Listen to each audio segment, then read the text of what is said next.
I want to start by first wishing you all a very happy Diwali. So, this is the day when we celebrate life and light, and we normally are with people who we cherish and love. And since I love all of you in this room, I'm spending my Diwali with you.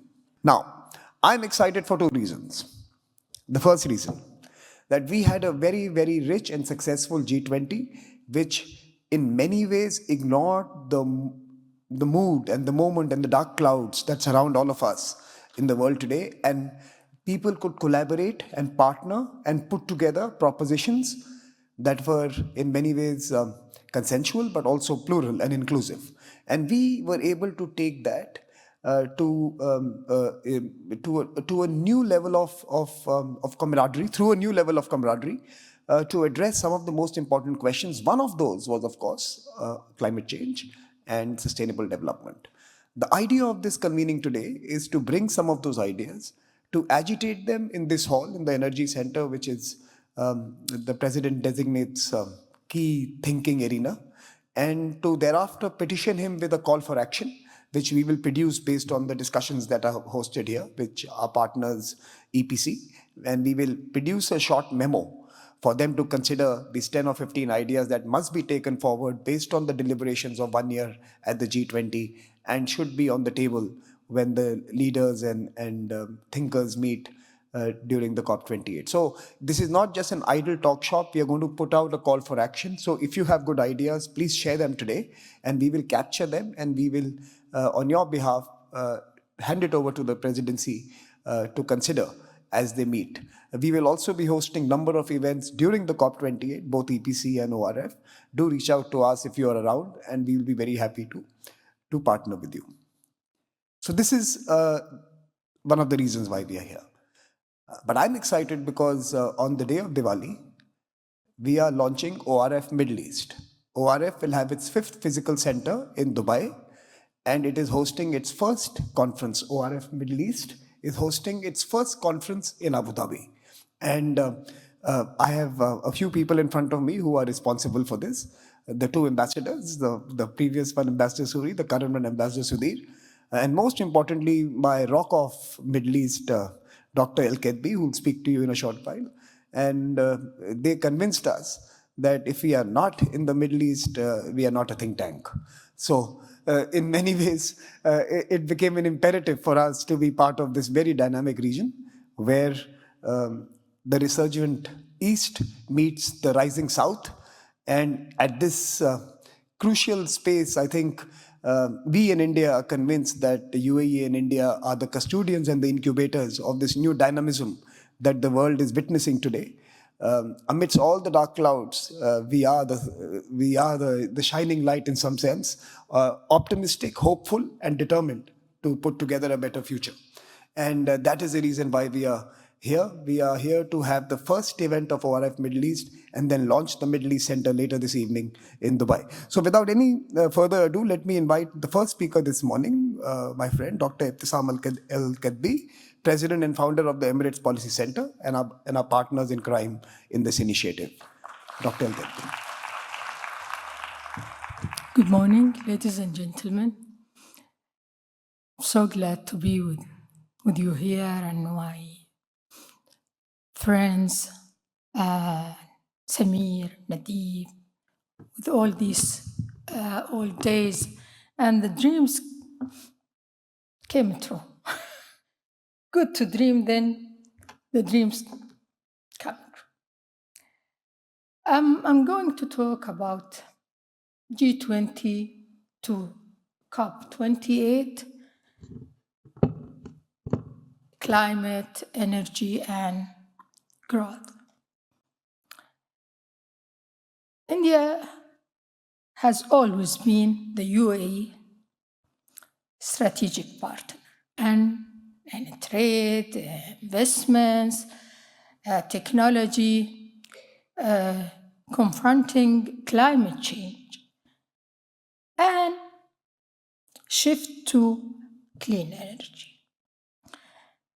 This was evident during India's successful hosting of the G20 summit and the UAE's readiness to host COP28 in 2 weeks. The UAE and India have to reasonable extent a similar conception of importance of constantly balancing growth, ensuring the security of a global energy supplies and fairness of responsibilities. The UAE adopts a realistic approach to ensure energy transition with integrated goals, supporting effective policy to achieve carbon neutrality, zero emissions, shifts to clean and renewable energy, and supporting economic growth policies. This should be done in a way where climate action feeds growth and prosperity, while surplus resulting from economic growth serves in motivating guidelines in achieve net zero emissions. The UAE and India became more convinced about this approach after the war in Ukraine.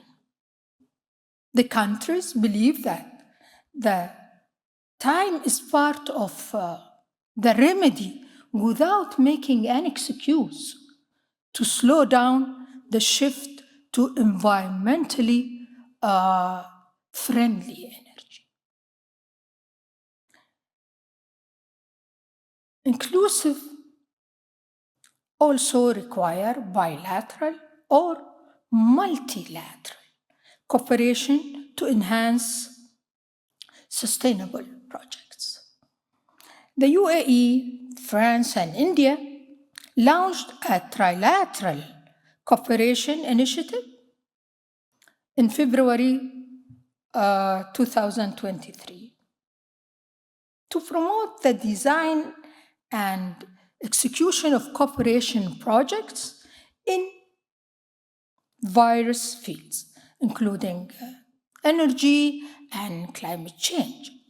It will also serve as a platform to expand cooperation between the three countries' development agencies on sustainable projects and organize several trilateral events in the framework of India G20 Presidency and the UAE hosting the COP28.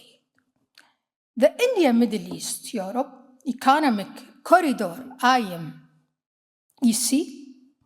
announced during the G20 summit it's expected to enhance trade between India, the Middle East, and Europe, and establish energy grids to export electricity and hydrogen. IMEC will also contribute to ensuring global energy security and include cables to convey data and link ports in the Middle East, Europe, and India.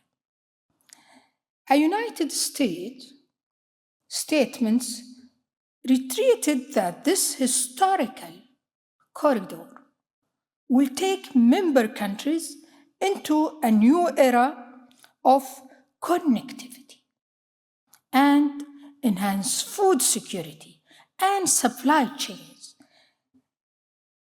unlocking new investment from partners, including the private sector, and spur the creation of quality jobs. The global projects offer several advantages, including the promotion of clean energy opportunities and a focus on speed and time saving. The UAE participated in the launch of global biofuels Fuels Alliance at the G20 summit hosted by India. The alliance facilitating global efforts to achieve net zero target by enabling trade in biofuels derived from natural resources.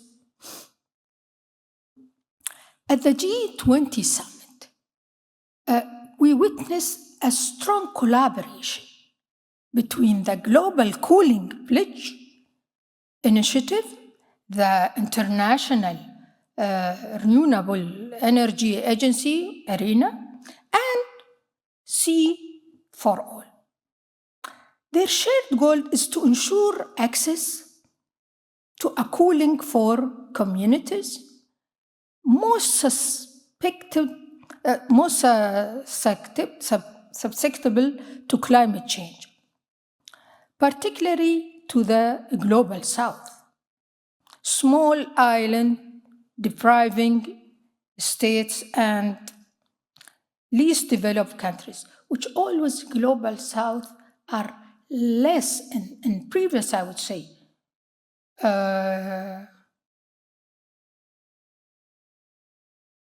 COPs and always global south is less importance for the discussion.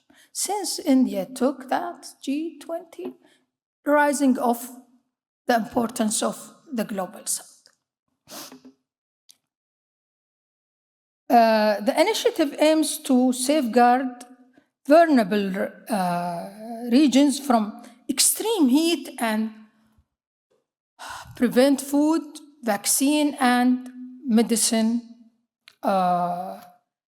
spoilage.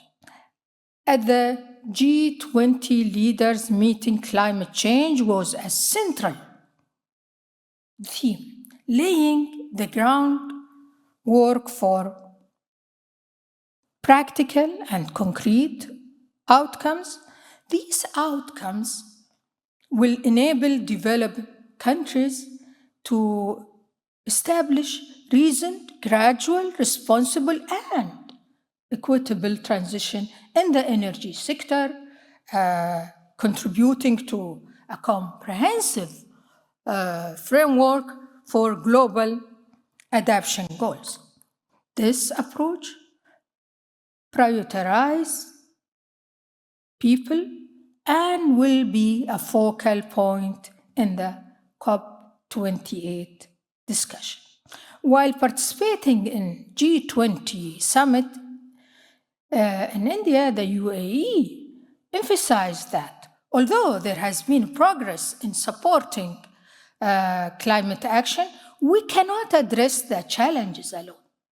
The task necessitates harnessing the potential of partnership, and the UAE is committed to promoting clean energy and climate finance globally and expanding collaboration with its allies, notably India.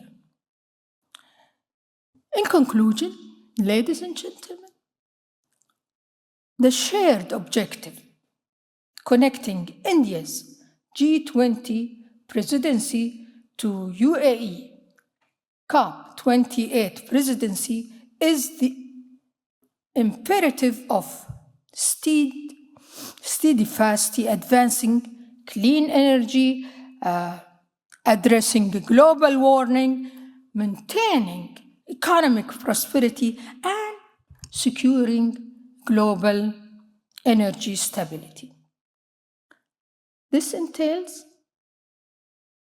a collective call for shared responsibilities, especially regarding financing, climate justice principle, and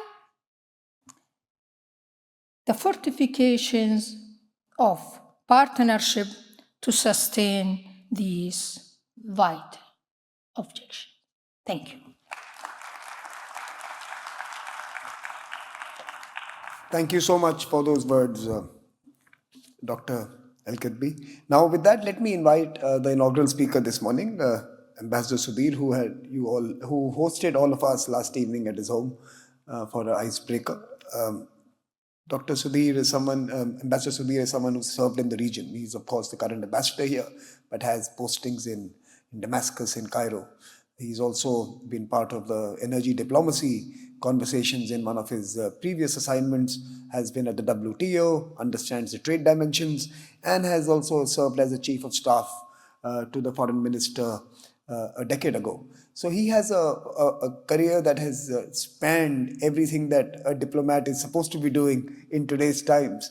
And in his current portfolio, he is not only spearheading one of the most dynamic partnerships in the region, India and UAE, but certainly has been the bridge between the G20 and COP28. So no one better than you, sir, to address us this morning. May I request you to come and take the mic? Distinguished delegates, many of whom have traveled from places far and wide, wish you all a very happy Diwali and a very warm welcome to Abu Dhabi and also this wonderful country, which over decades has become a confluence of people and ideas. I'm delighted to join you all today for this very timely G22 COP28 dialogue hosted by Think 20 India, Think 28, ORF, Emirates Policy Center, and bringing together a lot of thinking minds, focusing on one of the most relevant issues our world confronts today, a sustainable future for all amidst accelerating climate adversities. The journey to a climate-friendly world is both fraught with challenges, but also rich in opportunities, particularly for the Global South, which constitutes a vast majority of humankind that faces disproportionate and adverse impact of climate change. As you all know, and as Dr. Ketbi just mentioned, during India's G20 presidency, Prime Minister Narendra Modi had taken a lead in focusing on the Global South by convening the Voice of Global South Summit. The objective is to mainstream the concerns of Global South in the global narrative and global governance. The India G20 presidency and the New Delhi Leaders' Declaration had gone a long way toward building consensus around the need for an inclusive and equitable energy transition that prioritizes the needs of the Global South. We hope to see that reflected in the discussions and the outcomes of COP28. With COP28 barely 2 weeks away, I think this dialogue today is an excellent precursor to COP28 and signifies our collective commitment towards reconciling the priorities around climate, energy, and growth. The discussion marks the intersection of the conclusion of India's G20 presidency with COP28 commencement under UAE's presidency and provides a unique opportunity to link these two forums essential for effective global climate governance. The Indian G20 presidency has placed the imperative of green development at the heart of the global governance agenda. In highlighting the pressing needs of the Global South, India has emphasized the need to intertwine sustainability with economic growth and human well-being. The inclusion of the Green Development Pact in G20's core agenda is a strong recognition of the disproportionate impact of climate change on developing nations and the need to support their efforts to transition beyond fossil fuels collectively. The Indian G20 presidency has highlighted various priorities which must now be taken forward at COP28. First is the vision of energy prosperity for all and ensuring that principles of justice and equity remain central to the energy transition agenda. The emerging green energy system should serve as a way to ensure dependable and cost-effective energy access for those who have been previously marginalized. Second is the need to effectively address the impact of climate change on other aspects of Global South's development agenda. In particular, there is a pressing need to address the linkages between climate, health, and gender, and identify integrated policies to address these challenges in a holistic manner. Third is the need to empower green innovation as a means to bridge technological gaps that continue to hinder deployment of green energy in the Global South. Finally, there is a need to resolve the inequities in the global financial architecture, which restricts the flow of climate finance to countries in the Global South with the most potential to scale up green energy solutions. The New Delhi Leaders' Declaration has created a cohesive Global South focused agenda for the G20, which can now be taken forward by two emerging economies, Brazil and South Africa, that will take over the presidency in the next 2 years. There can never be a better opportunity than this one. As you would have all seen, India and the UAE have jointly emphasized the importance of global climate action, focusing on equitable green transitions and sustainable inclusive development. Many of you will recall that during the last visit of Prime Minister Modi to Abu Dhabi in July this year, a joint declaration was issued on climate action. I must acknowledge the tiring efforts made by Dr. Sultan Jaber, who over the last 1 year has made a lot of efforts in bringing perspectives closer, including pragmatism, and introducing new ideas to make COP28 a COP of action. In this pivotal era of the India-UAE partnership, the amplification of G20's outcomes at COP28 will be a shining example of what can be achieved through shared vision and collaborative effort. Before concluding, I wish to mention that it's particularly exciting to see the diversity of participation at this dialogue, with delegates from over 60 countries worldwide representing both the global north as well as the global south. I hope that this dialogue will serve as a platform for discussing key elements which need to be an integral part of a serious approach to climate change, such as recognizing diverse perspectives, fostering dialogue, and highlighting the opportunities available to accelerate climate action, ensuring energy security, and promoting sustainable global growth. Let me congratulate ORF for opening its Middle East office. I think there was a great need for that. And finally, it's going to see light of the day tonight. And there can be no better occasion than Diwali. Wish you all a very fruitful and productive day ahead. Thank you very much.